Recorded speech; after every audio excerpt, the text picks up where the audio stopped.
Bugün bak şu girişimcilere ulaşmamız lazım. Tamam mı? Abi zaten Flusuka tarafı için o ekstradan geldiler ya. Tamam. Günden sonra onu hallederiz. Bu arada ofis inanılmaz tatlıymış ya. Gerçekten çok güzel. Bugün çok önemli bir şey anlatmamız lazım. O da AI Accelerator. Yapıyoruz ya. Microsoft'lu program. Senden istediğim de bütün programın detaylarını, Enterprise'in bakış açısını, Microsoft'un bakış açısını çok iyi bir şekilde yansıtman lazım. Bence Microsoft'la işbirliğinin ölçüsüne değilirsek daha anlamlı hale Aa, gelir. CTO Day tarafın diyorsun değil mi? Hem CTO'da hem B2B SaaS vesaire. Merhabalar, ben Bahadır Akçeşme. Selamlar, Fahri Gürşen.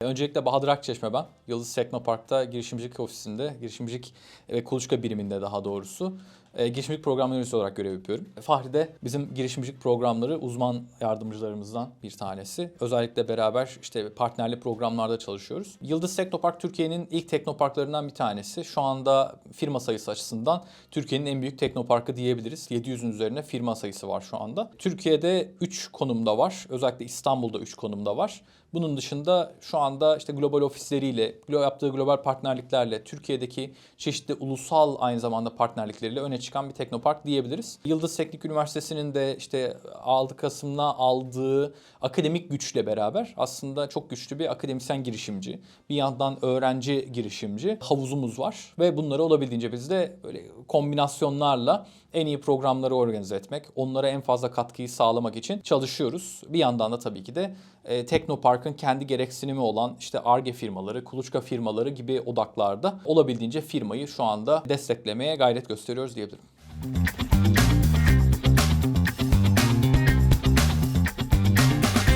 Bu aslında markanın da başlangıç noktalarından bir tanesi. Biz bir teknopark olarak aslında yapmanız gereken şeyler çok basittir. Firmaları alırsınız, muafiyet verirsiniz, çeşitli teşviklerden yararlandırırsınız. Yıldız Teknopark çok uzun zamandır var olduğu için, altındaki girişimcilik programları da çok artık hali hazırda oturduğu için yeni şeyler deneme ve bir adım ötesine geçme ihtiyacımız oldu her zaman. Startup House aslında buradan ortaya çıktı. Startup House 2022 yılında markalaşan ve de ya biz girişimcilik programlarımızı artık başka bir düzeyde yönetelim. Çünkü iki farklı kitle var. Teknopark'ın hali hazırda kendi işte muafiyetlerini isteyen, Teknopark'a başvurmak isteyen kitle ile bir tarafta da ya ben girişimcilik programına girmek istiyorum, hızlandırma programına girmek istiyorum diyen kitle birbirinden çok farklı. Bir tarafta Ar-Ge firmaları var, bir tarafta kuluçka firmaları ve pre-seed firmalar ya da ekipler var. Bu nedenle biz daha çok bu ikinci tarafa odaklanan, girişimcilerin dilini konuşabilen, girişimcileri globale taşıyabilen ve de globalde de bir yankı uyandırabilecek İngilizce'de ismi olan bir markayla aslında bunu taçlandırdık. Ve o zamandan bu yana da işte birçok akademisyenimizi halihazırda kuluçkamıza aldık. Bu üniversiteden gelen güç, birazcık bahsettiğim konu bu. Ve akademik bir kuluçka statüsünde olduğumuz için biz UBI Global'de bu bizi çok etkiliyor. Öğrencilerden aldığımız güç bizi inanılmaz etkiliyor. Ne kadar fazla öğrenci bizim altımızda şirketleşirse veya programlarımıza katılırsa bizim için o kadar iyi. Bir yandan verdiğimiz eğitimler, mentörlükler, bunların sayıları, bunların kaliteleri bizim için UBI'de aslında birer kaldıraç kuvveti oldu diyebiliriz. Buna ek olarak da yaptığımız partnerlikler bizim her zaman çok önem verdiğimiz bir konuydu ama UBI'de bizi öne taşıyan konulardan bir tanesi oldu. Çünkü burada siz kendi başınıza verdiğiniz destekler bir yere kadar gidebiliyor. Bir yere kadar o destekleri verebiliyorsunuz ama yanınıza aldığınız partnerlerle bunları çok daha ileriye taşıyabiliyorsunuz.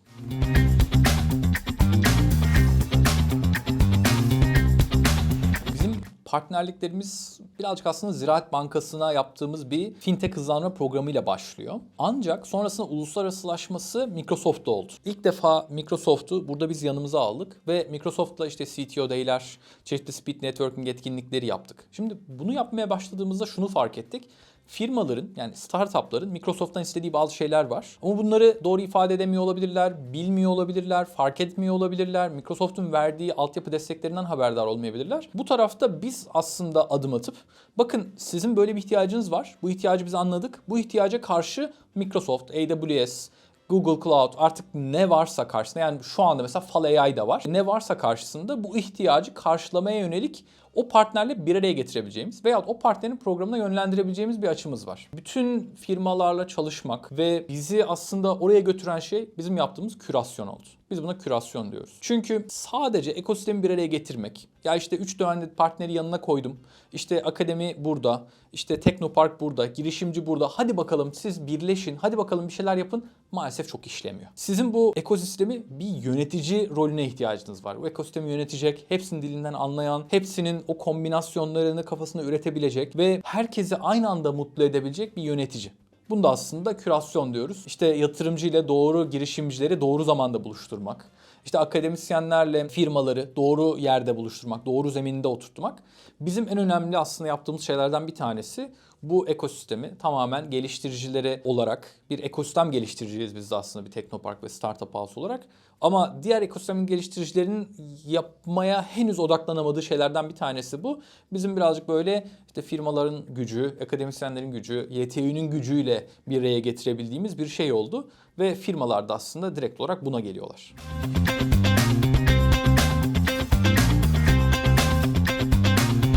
Burada program yöneticimiz Fahri Bey'e sözü vereyim. Çünkü Accelerator for SaaS Enterprise dediğimiz program bizim uzun zamandır Microsoft'la çalışmalarımızın aslında ikinci hatta üçüncü, dördüncü adımı diyebiliriz. Önceki dönemde işte Microsoft'la dediğim gibi bazı etkinlikler yaptık. Çeşitli işte Microsoft for Startups'ın bir partner olarak yer aldık. Oraya firma yönlendirdik. Bunun üzerine Microsoft'un dünya çapında yaptığı bir network ağı vardı. Champions Network diye. Oraya katıldık. Ve son zamanlarda da Microsoft for Startups'ın Founders Hub tarafı yenilendi. Investor Network oldu. Ve orada da bir accelerator olarak yer aldık. Ve de hatta Türkiye'de bağlı değiliz, globale bağlı olarak çalışıyoruz. Bütün bunların sonucu olarak bir yandan geçtiğimiz dönemde B2B SaaS Catalyst dediğimiz bir etkinlik, bir program gerçekleştirdik. Yani bizim yaptığımız iş partnerlerle de sadece bir noktada bitmiyor. Biz sadece bir tane etkinlik yapıp bir tane işte bir program yapıp geri çekilmiyoruz. Bir journey sunuyoruz. Bu journey'de her adımda hangi girişimciye nasıl dokunulur? Microsoft ya da X markası bu girişimcilere nasıl gider? Direkt olarak aslında bunu kurduğumuz bir yapı var. Şimdi Accelerator tarafında Fahri'ye sözü vereyim. Kendisi programımızın yöneticisi diyebiliriz. Ve baştan sona da programı yürütüyor. Aslına bakılırsa şunu söylemek mümkün başlangıçta. Microsoft'la birlikte yaklaşık olarak 2 yıldır hızlandırma programı yürütüyoruz ve birbirlerimizin isterlerini gayet iyi bir şekilde anlamlandırıp ona göre aksiyon alabiliyoruz. Biz de bu tarafta hem dedike çalıştığımız bir sisteme doğru evriliyoruz diyebiliriz. Burada başlangıçta Bahadır Bey'in az önce bahsettiği B2B SaaS Catalyst programda 11 girişimciyi alıp Microsoft'un Azure'da transactable olarak işlem görmesini ve orada aslına bakılırsa tüm database'ini veya altyapısını taşımasını sağladık ve oradan mezun ettiğimiz 11 girişimcinin neredeyse yarısını yatırıma doğru koşmasında yardımcı olduk diyebiliriz. Fakat Accelerator for SaaS Enterprise tarafına geldiğimizde hem birbirini çok iyi tanıyan iki kurum olarak hem de partnerlerle iş yürütmeyi bilen bir kurum olarak IQ Startup House olarak biraz daha nokta atışı ilerlemeye karar verdik diyebiliriz. Burada da işte birçok dikeyde firmayı bir araya getirmek veya onların isterlerini almak, brieflerini toplamak ve onların isterleri doğrultusunda doğru startup'a doğru zamanda ulaşıp bunların tamamıyla satış odaklı uzun vendor süreçlerini aşıp ilerlemesini sağlamak bizim temel çıktılarımız arasındaydı. Ve şu an bu doğrultuda ilerliyoruz diyebilirim aslına bakılırsa.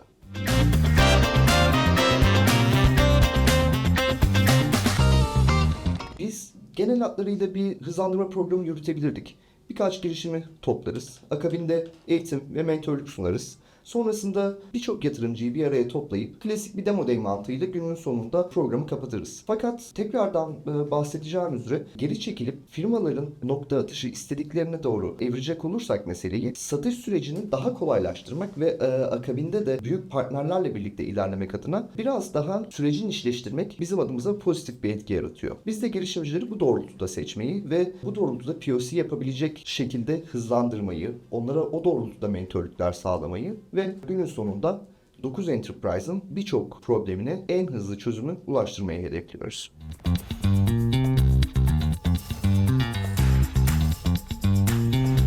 Bahadır Bey'in de az önce bahsettiği gibi girişimcilerin her süreçlerine dahil olmak üzere kurulmuş bir yapıyız. Bu pre-seed aşamasında da, MVP'si olan, ürün aşamasında olan da yahut biraz daha globalleşmeye yakın olan girişimcilere de kapımızı açıyoruz ve onlarla da anlamlı partnerlikler yürütmek istiyoruz ve onları desteklemek istiyoruz. Fakat Microsoft tarafına geldiğimizde firmaların briefleri bizlere yönelik net olduğundan ötürü henüz MVP'si olmayan girişimcileri bu alanda desteklemek pek fazla mümkün olmayabiliyor. Çünkü bizim temelde amacımız sıfırdan bire girişimciyi getirmek yerine bir olan girişimciyi daha da katlayarak, daha da kaldıraç etkisini kullanarak ona 20'ye ulaştırıp hızlıca satışını gerçekleştirmesini sağlamak. Burada bir şey ekleyeyim. Şimdi biz tersine mühendislikten buraya gelirken hali hazırda görüştüğümüz startuplar daha doğrusu hep şunu söyledi. Ya ben hali hazırda kimseyle görüşmüyorum. Daha ürünümü yeni çıkardım. Görüşebilir miyim? Şimdi bu tip durumlarda biz olabildiğince girişimcinin kendisini inceliyoruz. Yani girişimci daha önceden bir kurumsal ekiple çalışmış mı? Kurumsal çalışma tecrübesine sahip mi? Ya da kurumsal satış tecrübesine sahip mi? Çünkü yani B2C ya da B2B'nin kendisi farklı bir konu. Direkt B2E bir satış var burada. Yani business'tan enterprise'a satıyor. O yüzden bu konuda tecrübeliğim çok önemli. Bir yandan da aslında girişimcileri çağırıyoruz ya buraya. Yine briefler odağında çağırdığımız ve onlar da brieflere aslında özel olarak başvurdukları için yani şunu söylüyor girişimci. Arkadaşlarım hatta foruma bakarsa şunu görecekler. Her firmanın, her enterprise'ın İçeride anonimleştirilmiş şekilde briefleri var. Atıyorum işte bu banka sektöründe çalışan firmanın 6 tane altında çeşitli briefler var. Bu brieflere işte bir tanesi bankacılık alanında e-agent'lar. İşte bir tanesi belki şubede kullanılacak müşteri hizmetleri e-agent'ı. Bu tip şeyler göreceksiniz. Ve bunları her bir firma niş olarak ben şu alanda bu firmayla çalışabilirim diyor. Bu bizim istediğimiz şeylerden bir tanesiydi. Çünkü biz direkt olarak bu insanlarla, startuplarla hiçbir şekilde zaman kaybetmek istemiyoruz. Onların zamanını kaybettirmek istemiyoruz. Maalesef startup dünyasında ve ekosistemde bu çok olan bir şey. Startuplar başvuruyorlar, bazen geri dönüş dahi alamıyorlar, yeteri kadar ilgilenilmiyor vesaire vesaire. Biz her girişimciye özel geri dönüşler, olumsuzlarda da, olumlularda da olabildiğince onları geliştirecek şeyler söylemeye gayret gösteriyoruz açıkçası bu konuda.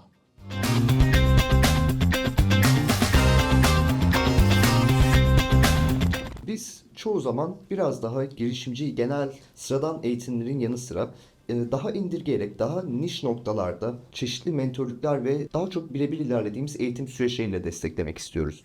Yine bu tarafta da genel eğitimlerin yanı sıra yaklaşık olarak 450 mentordan oluşan mentor havuzumuzun güzide mentorlarını ağırlayacağımız mentorluk programı geliştirdik bu program için. Ve bu tarafta yine daha çok iş modeli geliştirme, klasik hatlarıyla Business Canvas'tan ziyade firma odaklı ilerlemesini sağlayan girişimlerin bir role doğru büründük diyebilirim. Önümüzdeki 2 ay artık girişimleri biraz daha sahneye hazırladığımız, girişimleri enterprise'la tecrübesi olsun yahut daha erken aşamada olsun, o tarafta tamamıyla satış tarafına doğru evirdiğimiz bir sürece doğru ilerliyor olacağız diyebilirim.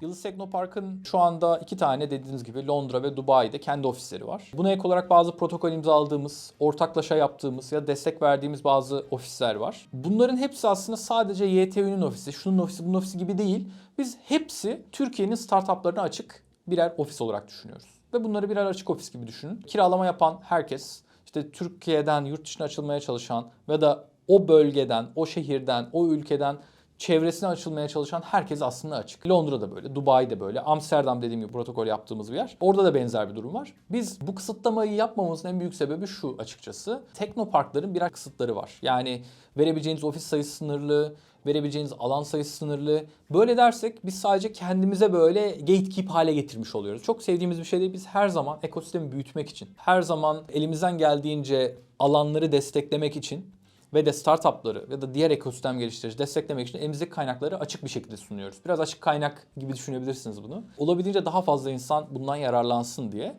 Ve global ofislerde bu şekilde. Şu anda ikisi UTPO ofisi halinde. Yani UTPO'yu eğer duymayan varsa Uluslararası Ticaret Pazarlama Ofisi gibi geçiyor. Ve de siz buradan yaptığınız pazarlama, işte çeşitli çalışmalar, işte orada tuttuğunuz ofis vesaire gibi giderleriniz üzerinden Ticaret Bakanlığı'ndan bir teşvik üzerinden %70, %60 civarında böyle geri iade alıyorsunuz harcamalarınız üzerinden. Ve bu çok değerli aslında Türkiye'deki girişimciler için. Çünkü ihracat yapmanızı bayağı bir kolaylaştırıyor. işte orada yaptığınız harcamaların %60'ını sonradan sizin geri kazanıyor olmanız ve bunu da halihazırda yapacağınız harcamalar üzerinden alıyor olmanız oldukça değerli aslında. Biz de olabildiğince buradaki teşvikleri kullanmanızı sağlıyoruz. Orada soft landing destekleri sağlıyoruz. Açılmak istiyorsanız yurt dışına o ülkede gerekli partnerlerle sizi eşlemeye çalışıyoruz. Yani yapabileceğimiz desteklerin açıkçası bizden isteyen startuplar için sınırı yok diyebilirim.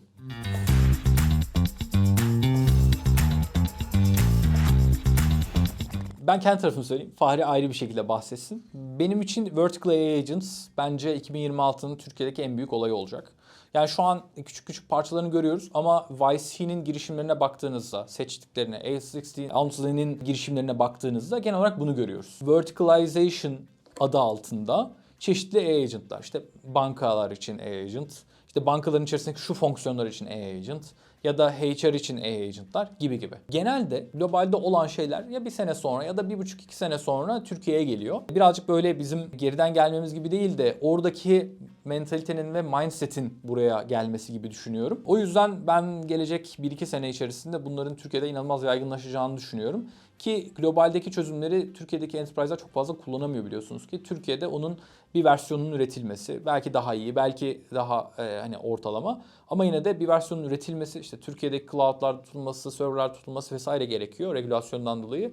Özellikle de regülatif alanlardaki AI agent'ların inanılmaz bir aslında kullanım alanı var. Henüz Türkiye'deki şirketler yeni keşfediyor bunu. O yüzden 2026 birazcık böyle geçecektir diye tahmin ediyorum. Aslında bakılırsa yine aynı noktadan ilerlemeyi düşünüyordum. Temelde 2025 yılı, hatta 2024 yılından itibaren işte Türkiye'de çok yoğun yapay zeka tarafında bir ilerleme söz konusu oldu. Ekosistem artık biraz daha işte belki GameTech'ten bu tarafa doğru evrildi diyebilirim. Ekosistemin en güçlü noktası olarak. Artık biraz daha agent to agent ilerlemek hem şirketler adına, bu enterprise'lar tarafında da böyle, hem de startuplar adına daha olası ve cezbedici görünüyor. Yine bu tarafta ekosistemi bu açılarla büyütmek belki de hani bizim çizdiğimiz perspektifler arasında bir tanesi diyebiliriz. Tabii ki diğer noktada özellikle farklı dikeylerde ilerlediğimiz taraflar da var. Yani çizmiş olduğumuz projeksiyonlar var. IQ Startup House içerisinde veya işte bizlerden içgörü alan farklı araştırma şirketleri vesaire söz konusu. Bu taraflarda da hem AI tarafında, agentlar tarafında hem de bir noktada belki yine regülasyonların aşılması durumunda veya işte regülasyonların daha da hafifletilmesi tarafında fintechlerde ilerlemek belki yine mümkün olacaktır diye düşünüyorum.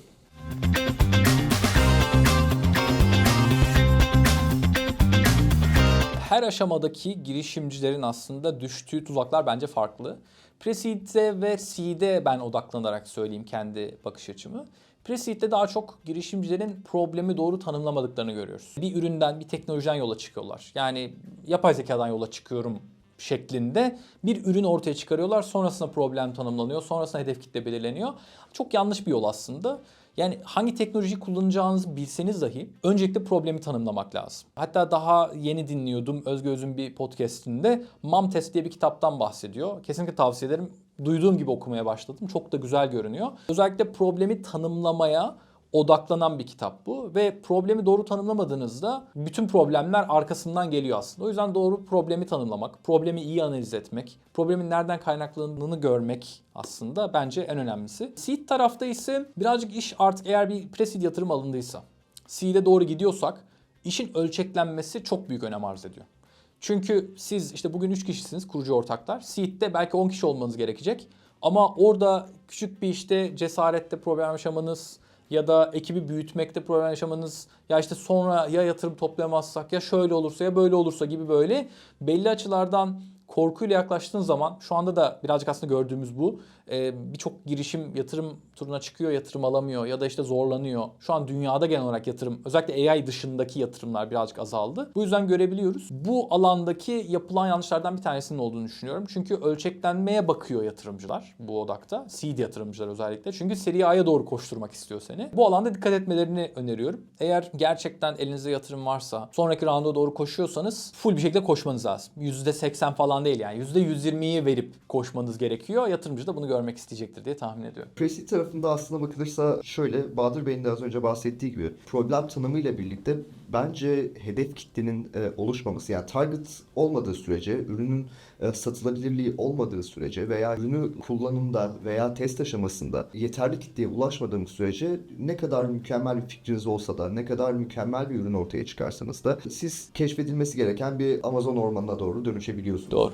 Ve girişimcilik tarafında da bu ilk aşamada maalesef karşılaşıldığında yoğun bir motivasyon kırılmasıyla sonuçlanıyor ve akabinde de hızlı bir exit diyebiliriz aslında bakılırsa. Yine seed tarafına geldiğimiz zaman da evet, fon bulmak Türkiye'de özellikle çok fazla problem haline gelebiliyor aslında bakıldığında ve bu tarafta da biraz daha eğer işte MEP'si olan veya işte ufak yatırımlarla artık cash flow elde edebilen girişimlerin biraz daha ölçeklenmeyle birlikte artık projeksiyonlarını belki 1-3-5 yıl şeklinde ilerletmeleri ve artık ilk satışlar yapıldıktan sonra, büyüme hedefleri konulduktan sonra daha yoğun disiplinle ekibi büyütmeleri onlar adına daha çarpıcı sonuçlar elde edebiliyor bizim için. Burada bir şey ekleyeyim. Bizim hani problem tanımı dedik, hedef kitle dedik. Bir şey daha görüyorum son dönemde.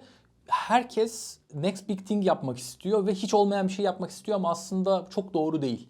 Aslında rakip olmanız, kime rakip olmak istersiniz diye düşünmek lazım. Yani ben Cursor'a mı rakip olmak istiyorum? Yoksa işte hiç yapılmamış bir şeye hiçbir rakip yok ya ortada, bir pazar yok. O pazarı senin yaratman gerçekten çok kolay bir şey değil. Eğer elinde iyi bir yatırım, eğer elinde iyi bir para yoksa ya da işte müşterilerin hazır değilse. O yüzden bence bu önemli bir konu. Tabii bir yandan da şunu söylerler. Eğer B2B yapacaksan o zaman çok iyi bir network ihtiyacın var. İşte cep telefonunu kaldırıp rehberini açtığın anda satış yapabileceğin 10 kişinin olması gerekiyor. B2C'de de cebinde iyi bir para olması gerekiyor derler. Burada bence girişimcilerin kendi elindeki hangi kaynaklar varsa, hangi kapasiteleri varsa bunu sadece para, sadece şey olarak düşünmeyin. Bir yandan da şöyle düşünmek lazım. Benim şimdiye kadar aldığım know-how nereden? Üniversitede ne know-how aldım? Hangi dersleri aldım? Ekip arkadaşlarım kimler? Hangi güçlü yönleri var? Buraları oynamak lazım. Zayıf olduğunuz yerleri bilip zayıf olduğunuz yerleri de geliştirmek ama oraları oynamamak bence çok doğru bir şey oluyor. Girişimlerin birazcık bu odaklara dikkat etmesi gerektiğini düşünüyorum. Bu odaklara dikkat ederlerse çok daha iyi bir başlangıç yapabilirler. Doğru başlangıçlar yaparlar. Çünkü sonrasındaki pivotlar, her pivot onları çok güzel etkiliyor ama bazen o pivotu etme kapasitesine sahip olmayabiliyoruz. O yüzden böyle hani çok fazla şey söyledik, çok fazla şey masaya attık ama eğer buradan bir çıkarımım olacaksa o zaman gerçekten kendi kapasitenizi bilmek, ekibin kapasitesini, güçlü yönlerini bilmek ve de onun üzerinden doğru problem tanımı, doğru hedef kitle seçimi, doğru alan seçimi gibi böyle bir sıralamayla gitmek gerektiğini düşünüyorum.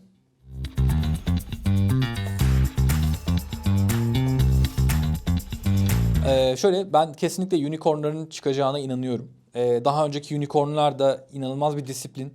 İşte birçok devlet desteği artı halihazırda şu an Turkornlara verilen destekle beraber zaten yakın olan adaylar da var. Bunun artacağını kesinlikle düşünüyorum. Zaten hani düşmesi farklı nedenlerle olabiliyor. Satışlar olabiliyor, exitler olabiliyor. Ama bizim için önemli olan o sayıyı bir yerde tutmak değil de yenilerini üretmek. Çünkü çok normal. Yani her dönem zaten yükselen girişimler olur, değerlemeler yükselir, azalır, düşer, exit edilir.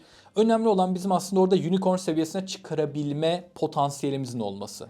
Bu ne kadar fazla girişim çıkarmamızla, ne kadar fazla onları desteklediğimizle alakalı bir konu. Sonrasında eğer geriliyorlarsa bu ayrı bir konu tamamen. O yüzden ben onu hiç konuşmuyorum ya da hiç düşünmüyorum. Şimdi Teknopark'taki şeye gelirsek eğer, unicorn potansiyeline gelirsek benim aklımda bir aday var. Çok yakından takip ettiğim, çok sevdiğim, girişimcilerini sevdiğim. Yakın zamanda çok linçte yaşayan ama çok bilinçli işler yapan ve de gerçekten ellerinde kapasiteyi çok çok iyi kullandıklarına inandığım bir ekip Motion Blur.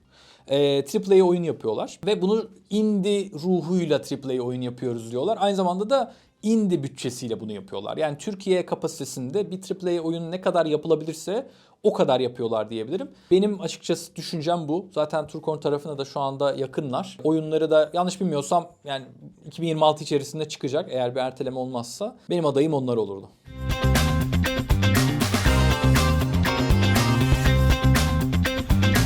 Benim açıkçası düşüncem programı daha tasarlarken işte Microsoft ekibiyle, Fahri ile beraber şuydu. Ya biz burada bir demo day yapalım ama yani ne kadar bir traction elde edebiliriz o zamana kadardı. Çünkü enterprise'ların startuplarla çalışmaları gerçekten uzun zaman alıyor. Hemen oturduk masaya imzayı attık çok olmuyor. Bazen POC yapıyorlar, üzerine denemeler yapıyorlar, çeşitli birimlerle görüşüyorlar.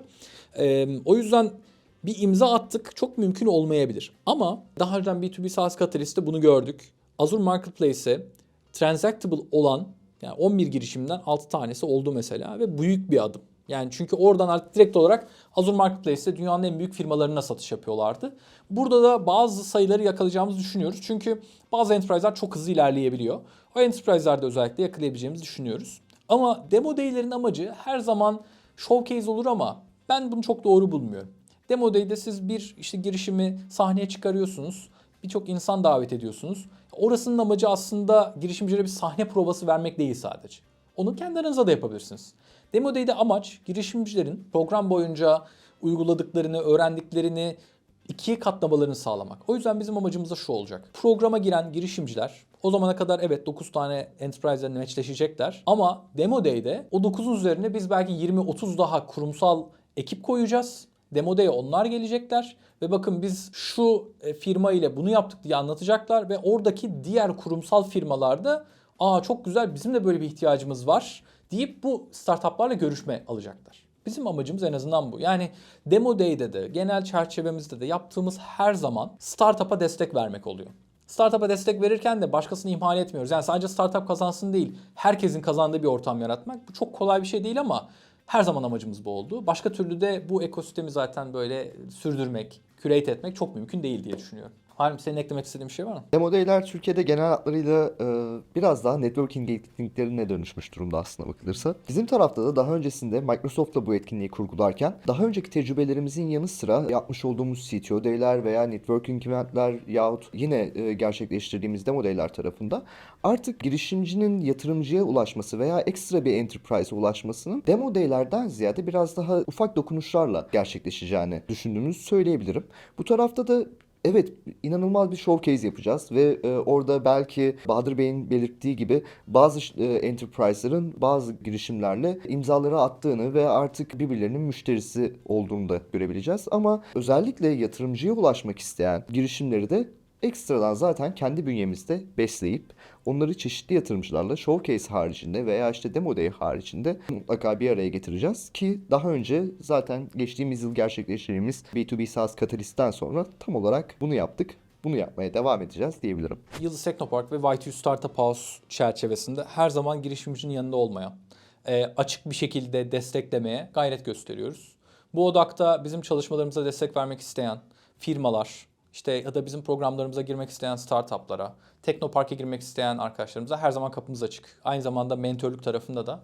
O yüzden web sitemizden başvuru yapabilirler, inceleyebilirler veyahut bizimle iletişime geçebilirler ve nasıl destek verebileceklerini biz özel olarak konuşuruz. Ulaşan herkese gerçekten kapımız açık ve hangi odaklarda onlardan destek alabiliyorsak veya onlara destek verebiliyorsak da bunu sağlamaya gayret gösteriyoruz. Benim taraftan da son sözlerimi şu şekilde ifade edebilirim. Bakıldığında biz hem Pre-Seed'den belki seri A tarafına kadar hatta az önce bahsettiğimiz girişimlerin unicorn olma beklentisine kadar birçok dikeyde, birçok portföy genişliğinde şirketi destekliyoruz ve onlara yardımcı oluyoruz diyebilirim. Bu tarafta da tabii ki sürekli büyüyerek, güçlenerek devam ediyoruz. Burada tabii ki Microsoft tarafıyla ilerlemek mümkün oldu ama hem diğer partnerliklerimiz noktasında, diğer geliştirdiğimiz işbirlikleri, etkinliklerimiz, webinarlar, showcase'ler yahut one-on-one yatırımcı, girişimci görüşmeleri tarafında ilerlemeye devam edeceğiz. Bizle alakalı her şeyi sosyal medyadan takip edebilirsiniz ama bunun yanı sıra eğer bir fikriniz varsa, eğer bir noktada sizleri destekleyebileceğimizi düşünüyorsanız lütfen web sitesinden takip etmekle kalmayın. Bizlere bir mail atın, bizlerle görüşme talep edin. Her zaman bu tarafa açığız. Gerek işbirlikleri, gerek girişimcileri destekleme, gerek yatırımcıya erişim problemini ortadan kaldırma noktasında ekosistemi desteklemeye devam edeceğiz. 750 yıldızlı firmayı desteklemekle kalmayacağız ve tüm ekosistemi her biri yıldız olacak girişimcilerle süsleyeceğiz diyebilirim. Bu arada ekstradan çok teşekkürler.